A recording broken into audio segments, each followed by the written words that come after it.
मैं नविता क्लासेस में डॉक्टर नवीन कुमार आप सभी साथियों के समक्ष आज अभी कुछ टाइम पहले आंसर की आई है एफएसएल एग्ज़ाम जो एचएसएससी के द्वारा कंडक्ट करवाया गया था। उसमें बच्चे जो ग्रुपों में या जो भी चैनल हैं उन पे डिस्कशन कर रहे हैं कि कुछ जो आंसर की में कलर्ड किए हुए आंसर हैं, आंसर के ऊपर कलर्ड किया है। देखिए वो डिलीटेड नहीं है। अगर ऐसा होता तो एचएसएससी उस पे नीचे नोट में वो लिखता। नोट में क्या लिखता है एचएसएससी, वो देखिए जो नोट डाला होता है आपका, कोई भी जब भी इंटरव्यू का लेटर है या कोई भी आंसर की है उसमें नोट डालता है। अगर उसमें नोट में लिखा होता है कि all coloured answer marked that is deleted by the commission, वो ऐसा नहीं लिखा हुआ है तो वो भ्रमित ना हो। कुछ लोग उनको भ्रमित कर रहे हैं, भ्रमित ना हो, ऐसा नहीं है। कमीशन बकायदा उसमें लिखता है ये चीजें अगर ऐसा मिलता है। और उसके साथ में आप बात करूंगा साथ में, देखिए आंसर की रिलीज कर दी गई है। आज ही की मॉर्निंग की वीडियो थी, मैंने उसमें डिस्कशन किया था कि सभी कैंडिडेट से मैंने रिक्वेस्ट भी की थी कि आप लोग कमीशन को मेल करें। और ये 3-4 दिन से रेगुलर कुछ स्टूडेंट नविता क्लासेस के चैनल के जरिए और हमारे से जुड़े हुए जितने भी कैंडिडेट्स हैं, एस्पिरेंट्स हैं जो प्रिपरेशन कर रहे हैं, उन्होंने मेल किया कमीशन को। बाकायदा हमने पर्सनली मैंने कॉल किया कमीशन को कि आंसर की जारी कर दीजिए। और जितने भी साथी जुड़े हुए हैं उन सभी को बोला, रिक्वेस्ट किया आप मेल कीजिए। और आज शाम को उसका रिजल्ट ये हुआ कि आंसर की जारी कर दी गई। अब प्रॉब्लम कहाँ है, देखिए डिलीटेड क्वेश्चन, कुछ बच्चे बोल रहे हैं 5 क्वेश्चन डिलीट किए गए। नहीं, ऐसा नहीं है। ये क्वेश्चन एकदम से डिलीट नहीं है। हाँ प्रॉब्लम है, वो सुने। प्रॉब्लम क्या है, ऑब्जेक्शन लगेगा। किन किन क्वेश्चनों पे ऑब्जेक्शन लगेगा वो मैं आपको बता देता हूं एक बार। देखिए क्वेश्चन नंबर 1, क्वेश्चन नंबर 1 में क्या है, ये है आपका सीरीज सी की बात कर रहा हूं। सीरीज जो सी है उसका क्वेश्चन नंबर 1, ठीक है। उसमें it is used for visualising both the structure and motility of organism. इन्होंने आंसर दिया है dark field microscopy, C option दिया है। ये क्या है, सी सेक्शन है। जिस बच्चे का जो कोड सी था उसके बारे में मैं डिस्कस कर रहा हूं। क्वेश्चन नंबर 1 में इन्होंने क्वेश्चन नंबर जो 1 है उसका ऑप्शन सी करेक्ट माना है, लेकिन ये सही नहीं है। इसका आंसर जो है वो फेज कंट्रास्ट माइक्रोस्कोपी होगा अकॉर्डिंग टू मी। उसके बाद दूसरी बात मैं बात करता हूं क्वेश्चन में। देखिए मैंने क्वेश्चन नंबर 12 के बारे में बताया था कि जो एज पिगमेंट है वी और टीयर, जो पिगमेंट है एजिंग प्रोसेस में जो इम्प्लीकेटेड होता है वो क्या है, लिपोफिशिन है, और वही आंसर मिला। साथ में काफ़ी चीज़ें डिस्कस हुई थी इसमें। एक क्वेश्चन नंबर 16 है, क्वेश्चन नंबर 16 है।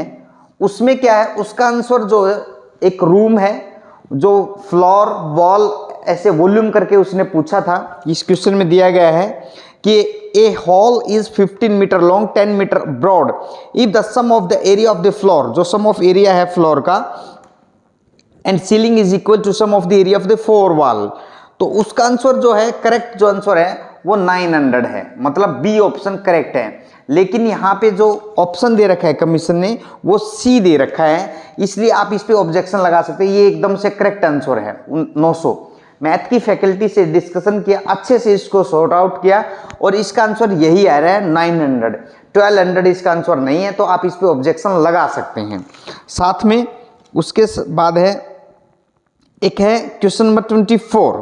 क्वेश्चन नंबर 24 में क्या बोला है, is an ultra high performance computer made for high volume processor intensive computing. ये क्वेश्चन नंबर 24 है। इस पे भी आप क्वेश्चन नंबर 24 में ये सेक्शन सी, जिनका कोड सी है वो उसके कोडिंग देख लें। क्वेश्चन नंबर 24 में क्या है, एक high performance ultra high performance computer made for high volume processor intensive computing, ठीक है ना, प्रोसेसर इंटेंसिव कंप्यूटिंग। इसमें सुपर कंप्यूटर आंसर होता है, लेकिन इसने जो आंसर माना वो मेन फ्रेम माना है, तो इसलिए आप इस पे ऑब्जेक्शन लगा सकते हैं। और ये आंसर गूगल पे अवेलेबल है, इजी से मिल जाएगा।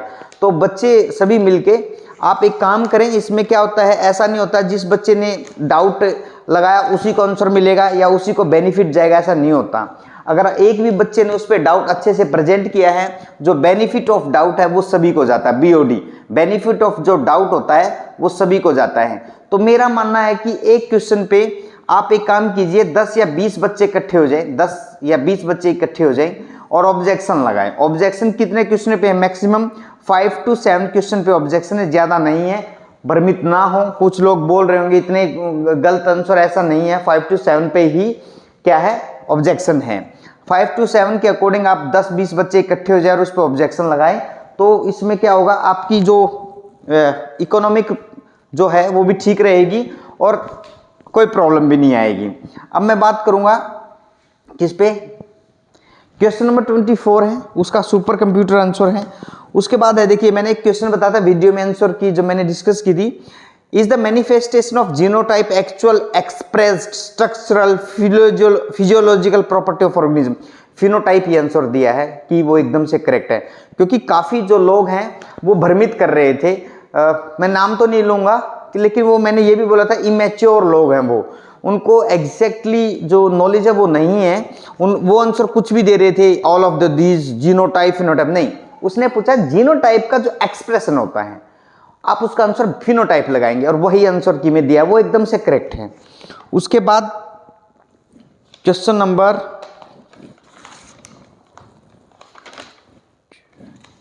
इसमें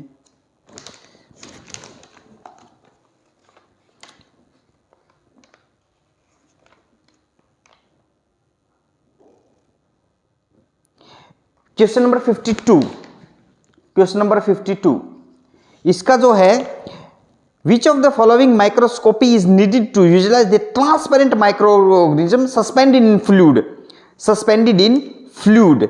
ठीक है, ये क्वेश्चन गलत दे रखा है आंसर, इसको चेक कर लें।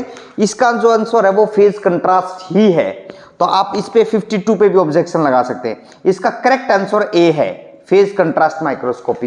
इलेक्ट्रॉन माइक्रोस्कोपी कभी भी फ्लूइड में नहीं होती, ठीक है।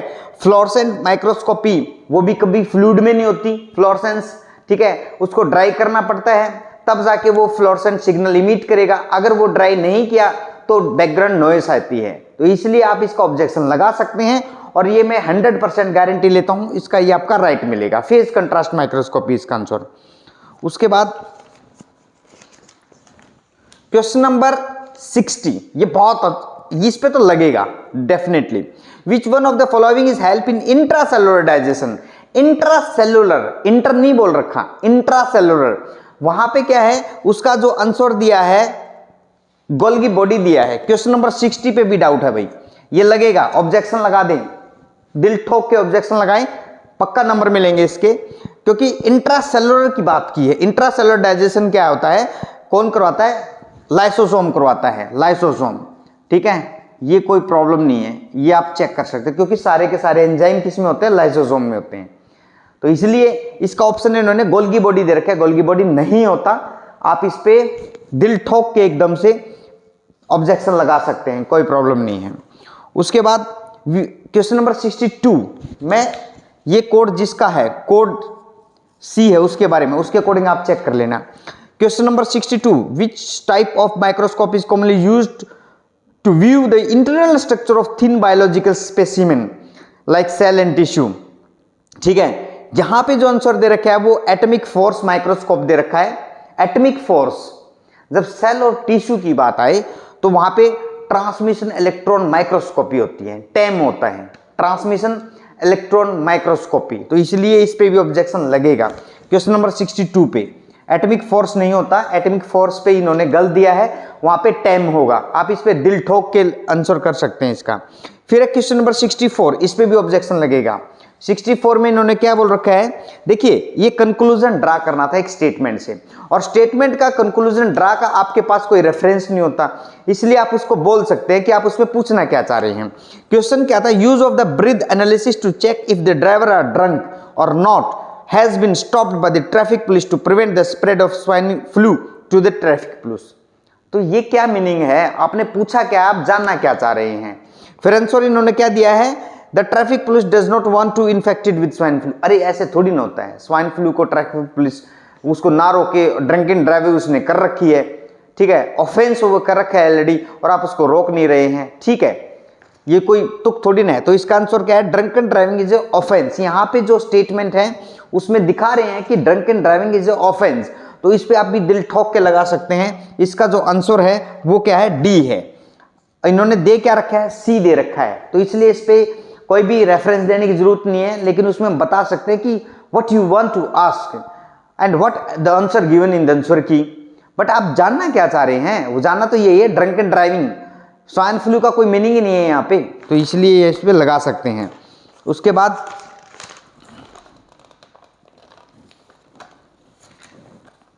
हाँ, क्वेश्चन नंबर 87, ये तो पक्का आपको सभी को बेनिफिट मिलेगा इसका। क्वेश्चन नंबर 87 देखिए, उसने पूछा था NDOW, इसे कितने वर्ड बनेंगे और ये सारे यूज हों।